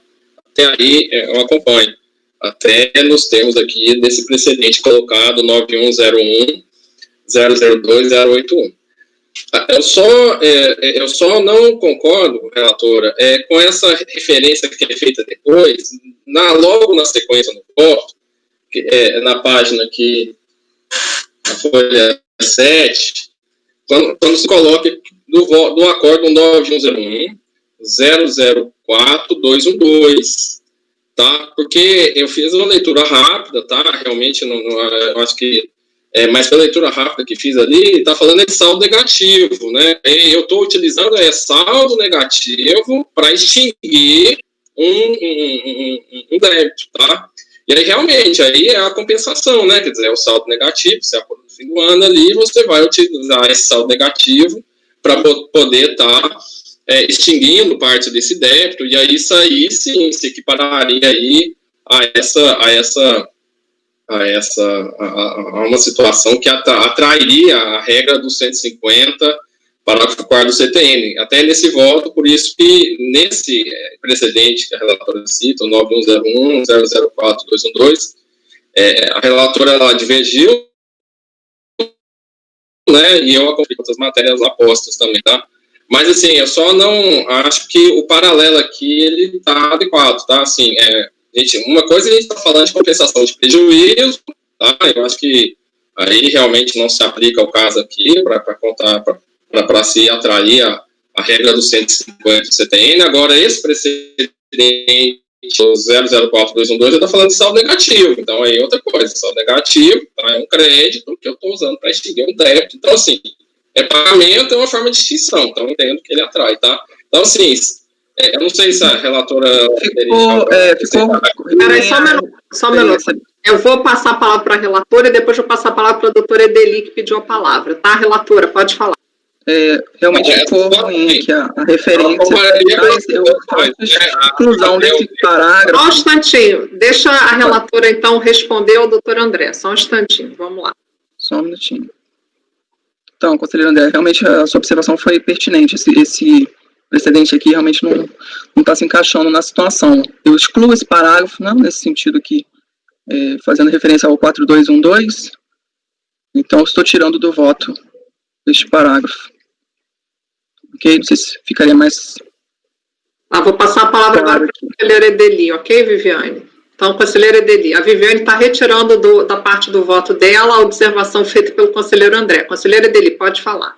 Eu ia sugerir à relatora que, na verdade, ela substituísse esse trecho, porque eu fui direto no recurso especial, e o que o contribuinte faz é confundir compensação de base de cálculo negativa com compensação de saldo credor. Ele puxa a afirmação da fiscalização de que ele compensou base de cálculo de CSL, e aí afirma que houve compensação, que não foi questionada e que está homologada tacitamente, né? Então, ele confunde os conceitos. Eu ia sugerir a substituição dessa referência, até para não ficar sem resposta, o recurso especial, né? Indicar que, na verdade, ele confunde os conceitos. Conselheiro Tozelli, com a palavra. Eu só estou com uma dúvida fática, porque pelo que eu entendi, o paradigma, ele não entra no mérito se compensação equivale a pagamento para fins de contagem do prazo decadencial. O paradigma que ele traz é exclusivamente na linha de que o fato de existir ou não o pagamento é irrelevante. Para mim, isso muda tudo. Queria só confirmar isso, porque pelo que eu entendi, o paradigma não entra nesse mérito. Olha, a compensação faz as vezes do pagamento. Então, ele não traz nenhuma divergência nesse sentido. O que ele traz fala, tanto faz se eu paguei ou não, porque como o lançamento está sujeito à homologação, sempre vai ser 150, parágrafo 4º. É isso, né? Isso, conselheiro, é isso. Tá? A divergência aqui foi verificada de forma mais ampla. Tá? Ok. Só lembrando que a gente está votando o conhecimento e o mérito juntos, tá? O conselheiro André já votou com a relatora, conselheiro Caio com a palavra. Obrigado, presidente. Só confirmando uma coisa com a relatora, a pergunta para a doutora Viviane. Então, nos autos não foi verificado nenhum procedimento efetivamente compensatório que constitui débito, como uma transmissão de uma declaração de compensação, nada. Pelo que eu entendi, existe sim na DIPJ, mas aquele entendimento de que tem natureza informativa, aí sim toda essa argumentação de que foi constituído algum débito, foi compensado, não se confirma nos autos, correto? Isso, como colocado aqui, eu acho que o relatório e o voto detalhou, né, essa parte, tá? Ok, então vamos dar continuidade à votação. Conselheira Lívia, como vota? Também, pelo que eu entendi, o contribuinte declarou em DPJ, mas não tem informação sobre DCTF. Ele até fala que recolheu, mas não tem isso nos autos, né? É isso. Só uma pergunta mesmo para a relatora de fato, porque eu não consegui. Esse sistema novo de procurar o processo aqui no e-processo realmente está me deixando confuso. Eu tentei colocar as folhas aqui para facilitar, né? Então, mas achar o processo no e-processo, sabe? Porque você não consegue procurar pelo nome, enfim, então demora muito para chegar lá. Não, mas consegue, só esclarecendo que consegue sim. É só colocar em cima, você não bota na lupa, você bota no nome, aí vai aparecer o campo para colocar o nome da empresa, tá? É tranquilo. Em vez de colocar na lupa, você coloca no nome. Nome do interessado ali. Não coloca na lupa, a lupa atrapalha. Então, o bom é colocar ali em cima, e é como o anterior, a versão antiga. Só para entendi, vou tentar, obrigada. Então, eu tenho posição diferente, né, sobre a questão da apuração. Acompanho no conhecimento, no mérito, eu acho... Isso, a pergunta engancho com a pergunta do Toselli, né? O acórdão recorrido entendeu que não era relevante pesquisar isso, o acórdão paradigma, assim, foi conhecido o caso, né, mas nunca se perquiriu se há DCTF ou não, o contribuinte fala, mas como também não era relevante, ele também não traz, nunca foi trazido isso como uma questão a ser provada. Eu entendo que, se for apurado em DPJ, existe indício suficiente que talvez ele tenha pago alguma coisa, ou tenha apurado isso, ou pelo menos tenha feito uma DCTF zerada, que seja, enfim. Então, eu entendo que seria o caso de superar a questão da decadência e devolver os autos para a turma ordinária para analisar essa questão. Acho que seria isso. Deixa eu ver, recorrente à empresa. Isso, tá. Então, para devolver a turma COP para superar a decadência e analisar o mérito. E aí a turma faria a diligência, enfim, se fosse o caso. A senhora diverge, então, da doutora Viviane. Ok, abriu divergência. Conselheira... Vou começar pelo mérito, só esclarecendo, né, a situação para a Lívia, o recurso aqui é do contribuinte. Então, o acórdão recorrido, ele já apreciou, ele afastou a decadência e apreciou o mérito, então não tem retorno, né? E o caso, ele é praticamente idêntico, né? Tem os mesmos contornos dos processos que o conselheiro Caio trouxe, né? São DIPJs apresentadas com compensação integral de base de cálculo negativo ou de prejuízo fiscal, que resulta em tributo zero informado na DIPJ. a existência de DCTF de compensação, ela vem suscitada de uma forma completamente equivocada pelo contribuinte, que toma uma frase da fiscalização no sentido de que houve compensação de base negativa para afirmar que houve compensação de tributo. E aí invocar, dizer que inclusive foi informado em DCTF e que haveria a apuração informada e já homologada tacitamente, né? Esse não é o fato. O contribuinte originalmente não apurou tributo, entregou DIPJ em que a compensação é integral da base negativa, então resulta em base zero e CSL informado em DIPJ zero. Mas, na minha premissa, a apresentação da DIPJ com a informação de apuração que não é desconstituída por meio de arbitramento é conduta válida para a aplicação de 150, por isso divido no mérito. No conhecimento, só queria registrar a qualidade do voto da doutora Viviane, que traz para a gente mais uma dificuldade, né, de padrão de conhecimento, né. Discutimos muito o acórdão recorrido que aplica entendimento de súmula e concluímos depois das discussões da reunião passada que deveríamos aplicar retroativamente o regimento, e agora ela nos mostra que numa situação diferente, que quando o paradigma contraria a súmula ou o RESP, a dicção do dispositivo é na data do exame de admissibilidade, né? Então, realmente não dá para fazer a aplicação retroativa do regimento. E ainda vamos ter mais uma hipótese de marco temporal para conhecimento, que é aquele em que o acórdão recorrido em que o paradigma foi reformado, né? E aí estaremos também aplicando já o regimento de 2009, que previa essa possibilidade da reforma jurisprudencial, então, mas aí na data, considerando a data de reforma publicada no sítio do CARF. Então, temos marcos bastante variáveis aí, só elogiar o voto da conselheira Viviane quanto à precisão aqui na indicação das normas para fim de conhecimento. Então, acompanho o conhecimento e divido no mérito. Ok. Conselheira Amélia, como vota? Lívia, vou dar a palavra só da conselheira Amélia, vou dar a palavra para a conselheira Lívia, que ela já levantou a mãozinha ali antes da senhora votar. Pois não, conselheira Lívia. Desculpa, é só sobre a questão do retorno, concordo com a doutora Edeli, voto só diverge, então. Ok. Conselheira Amélia? Eu também entendo que esse caso acho que é bem similar ao caso do Caio, né? Então também diverge. Vou no começo e no mérito eu divirjo. Ok. Conselheiro Tozelli, como vota? Aqui é engraçado, porque na sessão anterior esse assunto me deixou meio com muita dúvida, e aqui eu era o único que já estava indo pelo não conhecimento. E aqui, lendo o voto, na verdade, a minha dúvida que eu achei que estivesse superada, ela continua, porque realmente eu achei muito interessante essa possível, para mim ainda é possível, ainda não tenho certeza, se existe realmente uma diferença no conceito de admissibilidade e conhecimento.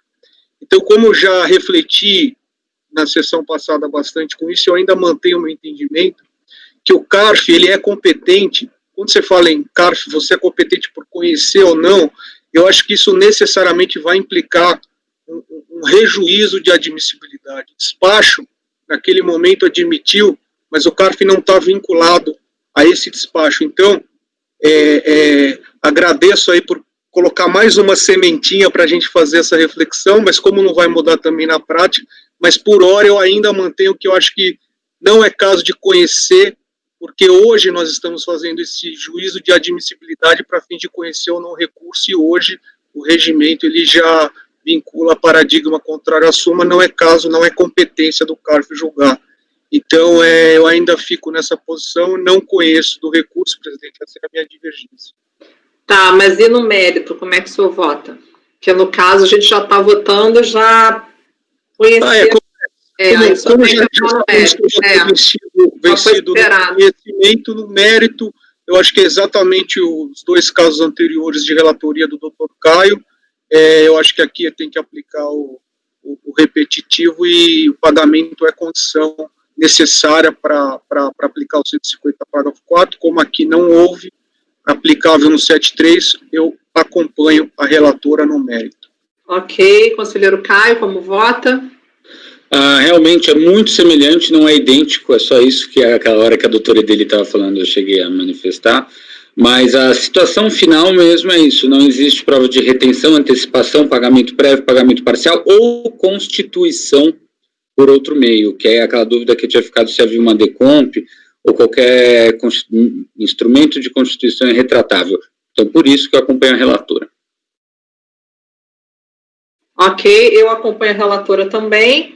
Então, foi conhecido por maioria, vencido o conselheiro Toselli, e foi negado provimento por unanimidade, certo? Então, continuando, item 4 da pauta. Eu acho que a Edeli e a Lívia... divergiram. A conselheira Lívia, Edeli e a Amélia. Perfeito. Obrigada, conselheiro Toselli. Vamos para o item 4, a recorrente à Fazenda Nacional, a recorrida é CEDOL. Continuamos com a conselheira Viviane. Vamos lá. Então, aqui o CEDOL, recurso da Fazenda, também em matéria de decadência. Aqui o recurso foi dado, o recurso voluntário foi dado provimento, se considerou que para as contribuições, então vigoraria o prazo quinquenal previsto no artigo 150, acolhida a decadência, dando provimento ao recurso. Teve prodígio também na constituição de ofício de crédito tributário e contribuição social, no calendário 98, o contribuinte apresentou impugnação ao lançamento, da RJ manteve, considerou que a compensação base de cálculo negativo atividade rural é regra do 30%, em relação à decadência, seria os 10 anos, né, aquela tese antiga. Conformado, então o contribuinte apresentou recurso ao CARF, então foi dado provimento. A Fazenda Nacional, no recurso especial, aponta divergência em relação à data do início do lapso temporal para fins de decadência, traz paradigma ao acordo 2301.00.253, julgado 2009, que considera que não tendo havido pagamento antecipado sobre as rubricas lançadas, há que se observar o artigo 173 do CTN, então estariam atingidos pela decadência os fatos geradores. A recorrente, em síntese, aponta que o contribuinte não recolheu contribuição social no período submetido ao lançamento, então devendo ser aplicado o prazo do 173, na segunda tese do STJ, então transfere decisões do STJ corroborando, decisões doutrinárias do CARF também, decisões doutrinárias e outras decisões do CARF, e que o acordo recorrido aplicou, então, prazo de 5 anos contados do fato do gerador, que seria até mais benéfico do que o contribuinte conseguiria se recorrer ao Poder Judiciário. Então, sustenta que não há como se adotar o artigo 150. Requer o conhecimento do provimento com a reforma da decisão ACO. O presidente da Câmara recorrida deu seguimento, considerando comprovada a divergência. Em contrarrazões, o contribuinte alegou em síntese que o argumento da recorrente, então, seria a falta de recolhimento, mas o que originou a autuação foi justamente a compensação indevida de contribuição social, que a compensação, que nos termos do 105.6 é forma de extinção, ainda que prevaleça a tese da PGFN, o lançamento seria formulado pela decadência. O fato gerador, então, da obrigação ocorreu em 31/12/98, a ciência foi em 13/1/2004, e ele faz a contagem aqui, com data limite de 01/01/2004. Então, considera que pede que seja negado o provimento ao recurso da Fazenda. Então, esse é o relatório, presidente. Ok, pode passar, conselheira, pode passar. Ok. Passando ao conhecimento, então, pelas regras do CAF 2015, o recurso foi admitido, a admissibilidade não foi questionada. Considero que a jurisprudência, a divergência jurisprudencial restou demonstrada de acordo com o trecho do despacho de admissibilidade, que examinando o acordo paradigma, teor, verifica-se que o mesmo traz entendimento que não tendo havido pagamento, prazo deve ser observado do lançamento, é previsto no artigo 731. De outra parte, o acordo recorrido diverge, então, no caso das contribuições sociais, vigora o prazo quinquenal do parágrafo 4º do artigo 150. De fato, o acordo recorrido reconheceu a decadência a partir da súmula STF vinculante número 8, definiu a contagem do prazo decadencial sem averiguar a ocorrência ou não de pagamento, nos seguintes termos. Presente caso, fato gerador da obrigação tributária ocorreu em 31/12/98, a ciência do lançamento em 13/1/2004, conseguinte discorridos mais de 5 anos da ocorrência do fato. Então, considero que a divergência jurisprudencial entre as decisões do caso é patente, Presentes os pressupostos, adota as razões de despacho para conhecer do recurso especial da PGFN. Posso passar ao mérito? Ok, pode sim. Aqui também a questão da decadência, claramente identificado. Trago a decisão do STJ, do repetitivo, 973.733. Esse entendimento, então, desde que não tenha havido pagamento antecipado, mesmo não tenha sido declarado. O artigo 62 do RICAF impõe a aplicação do repetitivo.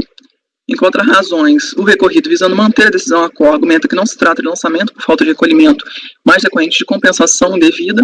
Aduz também que a compensação é forma de extinção do crédito, representado no pagamento, deveria se aplicar, portanto, o prazo do artigo 150, parágrafo 4º. Considero que os argumentos apresentados pelo contraditório não podem subsistir. Inicialmente, não houve apuração de estimativa de contribuição social, como se verifica na DPJ apresentada, folhas 49 seguintes, o que ficou destacado no despacho de exame de admissibilidade de embargos de declaração apresentados pela Fazenda Nacional em face do acordo recorrido. Cito o trecho aqui do despacho. No acordo embargado, não há qualquer omissão pelo fato de a turma julgadora admitir como aplicável ao caso em concreto as disposições inseridas no artigo 150, parágrafo 4, em detrimento do prazo decendial refutado na súmula vinculante STF número 8, a despeito da resignação da embargante, Fazenda Nacional.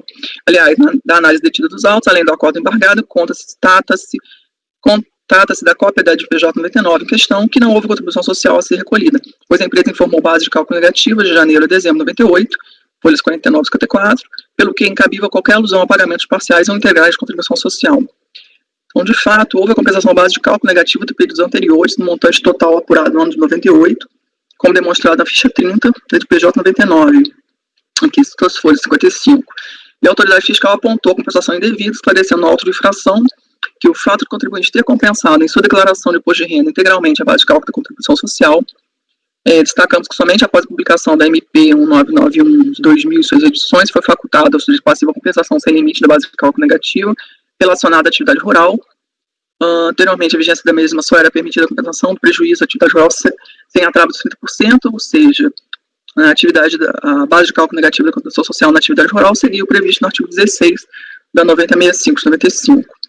Então, de toda sorte, ali minha corrente de que o entendimento aqui era aquela compensação, a base de cálculo negativo da contribuição não é compensação, enquanto forma de quitação parcial, mas pertence à própria formação da base de cálculo do tributo devido.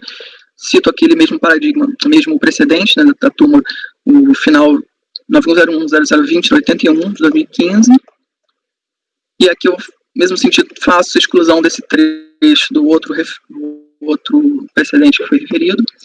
Aqui, o argumento derradeiro do contribuinte quer que se adotasse o previsto no artigo 173 do CTN de inicial para a contagem do prazo decadencial, deslocar-se-ia do dia 31 de 12 de 98 para o dia 1 de 1 de 99, também não encontra guarida na melhor hermenêutica. Produção social, fato gerador ocorrido em 31 de dezembro de 98, como no presente caso, jamais poderia ter lançamento de ofício efetuado ainda em 31 de dezembro de 98, já que pendente sua consumação. Poderia ter sido efetuado o lançamento a partir de 1 de 1 de 99, então o primeiro dia do exercício seguinte, seguindo a previsão do CTN, no artigo 176, seria no presente caso 1 de 1 de 2000. Portanto, o lançamento cientificado ao contribuinte, ou seja, passivo, em 13 de 1 de 2004, não estaria viciado pela decadência, ainda por estar ainda dentro do luxo contado a partir de 1 de 2000. Essa tem sido postura desse colegiado, em quadro unânime 01004101. E aqui, então, nesse caso, tem que deve se aplicar para fins de contagem o prazo decadencial, a regra do 173, não se verificando a decadência na espécie, ao contrário do que decidiu o acordo recorrido. E, nesse sentido, voto para afastar a decadência, determinar o retorno dos autos colegiados da ACOR para apreciação do mérito do recurso voluntário. Esse é o voto, presidente. Ok, conselheiro André, como... Edeli, só um minuto, conselheiro André. Edeli gostaria de falar? Por favor, pode falar. Microfone. Não estamos ouvindo. Não estamos ouvindo. Ok. A questão de fundo aqui é não poder compensar acima do limite de 30% as bases negativas de CSL, porque a autorização só veio depois, né, com a MP, isso é matéria simulada. O que me veio aqui e queria colocar em debate é se há necessidade de retorno, se a gente já poderia aplicar a súmula por conta da causa madura. Súmula 53. Conselheiro André, com a palavra. Pode falar. Ele pediu a palavra. Só a questão da observação relativa ao 9101-004212, né? Eu acho que ele está nesse voto também, que fala de saldo negativo, né? Acho que... Eu falei que tirei. Tirou, né? Tá.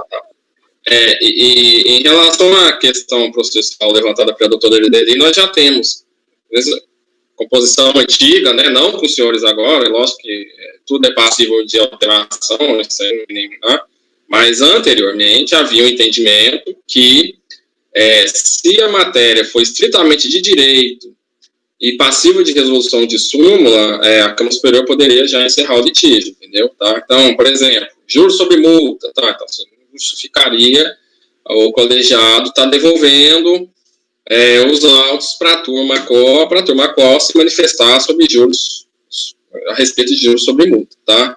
Então, assim, havia esse precedente da composição anterior, tá? De que, sim, matéria estritamente de direito, sem nenhuma questão fática, sem nenhuma, como se diz, sem que haja necessidade de se abrir os autos, não precisa olhar o auto para nada. Se for de direito, a turma aqui poderia já se manifestar, tá?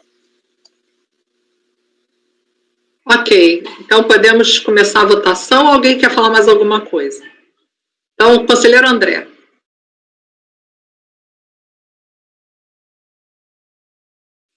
Pode começar. Só um minutinho, presidente. Ok, Viviane. Viviane, pode falar. Desculpa, conselheiro André. Por favor. Só verificar essa questão da súmula, como foi sugerido. Só um minutinho. Vou passar a palavra para a conselheira Viviane, relatora, depois passo a palavra para o conselheiro André, ok? Então, só um minutinho, conselheira Viviane está com a palavra. Eu preciso de um minutinho só para verificar aqui como foi sugerida a questão da matéria subjacente, né, em relação à questão da súmula, só para confirmar aqui. E aí, se for o caso, eu acrescentaria no voto. Aí a gente não precisaria do retornos. Peço ao colegiado, então, para aguardar um segundo.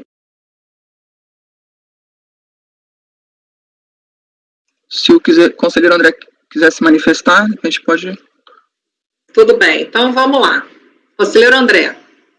É porque talvez o que a senhora for decidir influencie o voto do conselheiro André. Este é meu ponto. Sim, não voto, eu digo, eu não sei se ele ia se manifestar mais sobre alguma coisa. Não, eu acho que ele já ia começar a votar. Não, então, tudo bem. Só aguardar sua posição.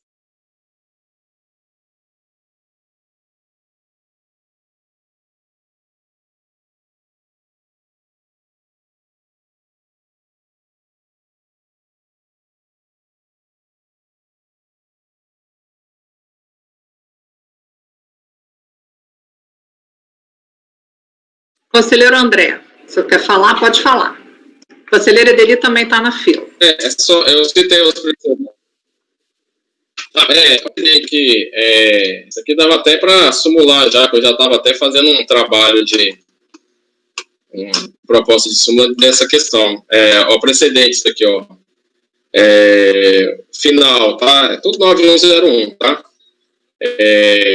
2754, 2586, 2588, 2587, 2288, 2592. Todos esses, na ocasião, né, o colegiado anterior, ele teve esse entendimento de, se for matéria súmula, estritamente de direito, a Câmara Superior já está decidindo, sem necessidade de retorno para a turma conta, tá? Para esclarecer os senhores dos precedentes. Ok. Conselheira Edeli, por favor. Eu vou retirar o questionamento que eu coloquei, porque do exame dos autos aqui, eu acho que para além da questão de direito, de ser possível, esse processo para se dar provimento ao recurso voluntário da contribuinte, ele demandaria análise fática da suficiência da existência de bases negativas para compensação. Então, além de você afastar o limite legal de 30%, você teria que ver se tem base negativa suficiente para compensação. Então, acho que não é o caso de aplicação de direito apenas. Tá? Então, ok. Desculpa ter olhando aqui a discussão dele foi mais rápida. Obrigada, Lili. Eu quis... eu só queria... só colocar a questão antes, súmulas Fiane, mantém com retorno, presidente. ok, vamos votar.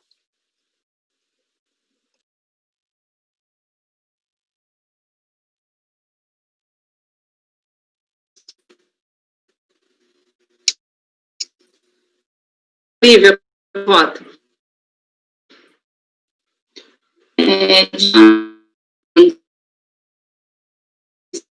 Declaração. Lívia? Vencimento do DPJ entregue ao lançamento com base no lucro real, prestação Acelerar a nota. Três.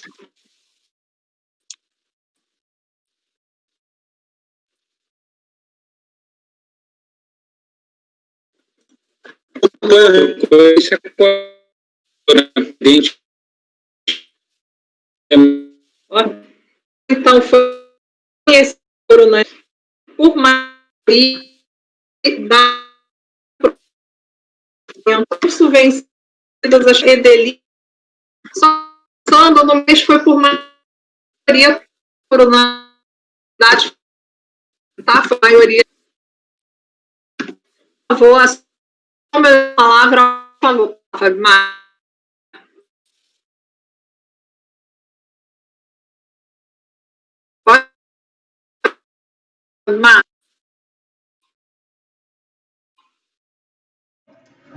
Doutora Andréa, tá conseguindo me ouvir? Muito bem. A internet aqui travou e a gente não conseguiu pegar os votos. Por gentileza, se vocês puderem repetir, que a gente não conseguiu pegar. Ok.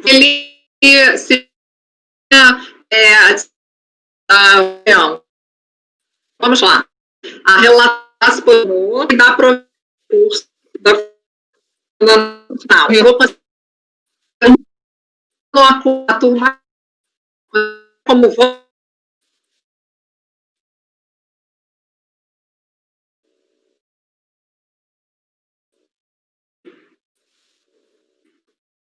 Você lê como caso entendo pela decadência.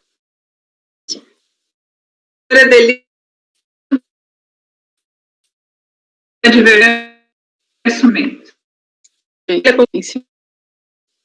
Conselheiro Conselheiro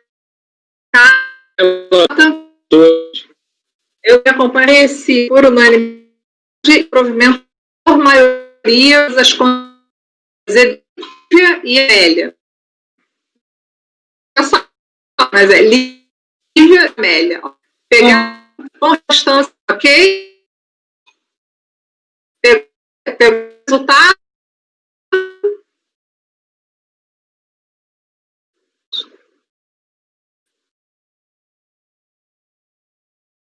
Fábio?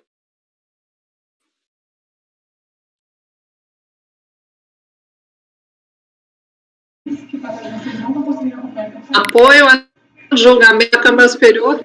Doutora, pode falar. Só um minutinho que a nossa internet aqui tá ruim por um tempo. Vocês podem aguardar só um segundo? Aguardamos. A gente só tá verificando aqui, só um minutinho.